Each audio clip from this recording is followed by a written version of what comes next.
For those of you like myself who are impressed with AMD's Ryzen processors, be prepared because more are coming.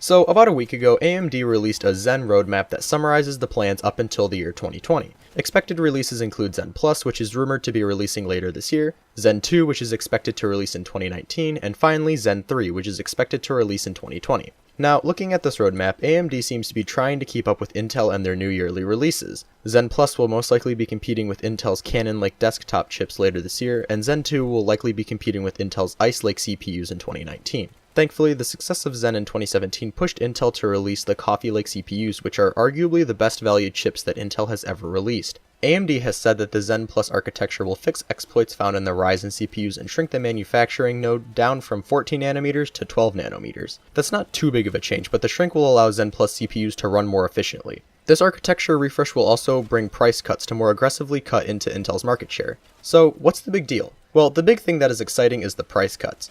AMD is rumored to be cutting the price of the Threadripper 1900X by $100, making it $450. Ryzen 3 CPUs will be seeing price cuts down to around $100 with the 2000 series, and the Ryzen 5s will be cut down around $30. These price cuts are exciting, especially because AMD is now offering great CPUs for an excellent price. These cuts will force Intel to cut prices as well. AMD's pushback caused them to rethink their strategy before, and many are expecting the new Ryzen 2000 series CPUs to cause Intel to launch their new Cannon Lake CPUs at a lower price. This competition is great because ultimately the consumer wins. Excellent quad-core gaming processors are now available for under $150 when back about 5 years ago, processors with similar specs could cost nearly twice that much. In conclusion, all of this is exciting, and I'm pretty interested to see how Intel will handle the new AMD Zen Plus refresh. This new architecture looks promising, and increased performance and efficiency is definitely not something to scoff at. AMD has definitely been keeping up lately.